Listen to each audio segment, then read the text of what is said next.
15, assault, bodily injury. 15, criminal mischief. 20, criminal mischief. 16, criminal mischief. 17, suspended license. 18, interference with emergency request for assistance. 22, kidnapping. 24, aggravated assault of a family member. Terroristic threat, evading arrest, terroristic threat, and now another terrorist. The complainant stated that in the first week of February, the defendant snuck into the residence via the garage door, and that she had been telling the defendant that he does not live at the residence and has to leave the location, but the defendant refuses to leave. The complainant, who's the mom, has been saying with the complainant two, the daughter, or the complainant one's daughter, the defendant's sister, at a different location because they fear the defendant. On 2/25, the daughter came to the location to retrieve the dog. The complainants had a verbal altercation about the dog being missing and the defendant wanting money from them. The defendant then threatened to harm both complainants, saying, "I'm going to beat the shit out of y'all. All y'all do is send me to jail. I'm going to beat y'all's ass up. I'm going to beat you up." The complainants advised that they are fearful for their lives due to the defendant's threats and his history of violence.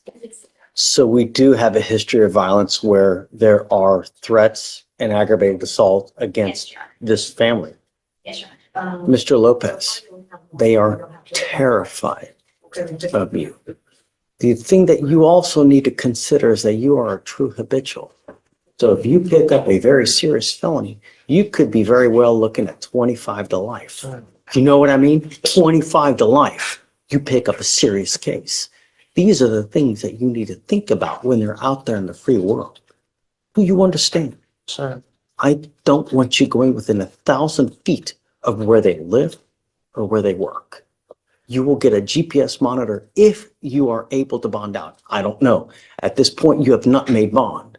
So I don't know if you're going to get out. But if you do, you must have a monitor on you. And I don't want you to go anywhere near where they live, where they work, where they breathe, where they put their head down. And you're not to be in possession of any weapons. Do you understand? Yes, I do. You know, I would venture a guess that probably 98% of the people that are in Harris County jail, and I don't know if I've told you this before, but are there because they have absolutely no self-control. They get upset and they wig out without thinking, if I say this, what's going to happen? If I do this, what's going to happen?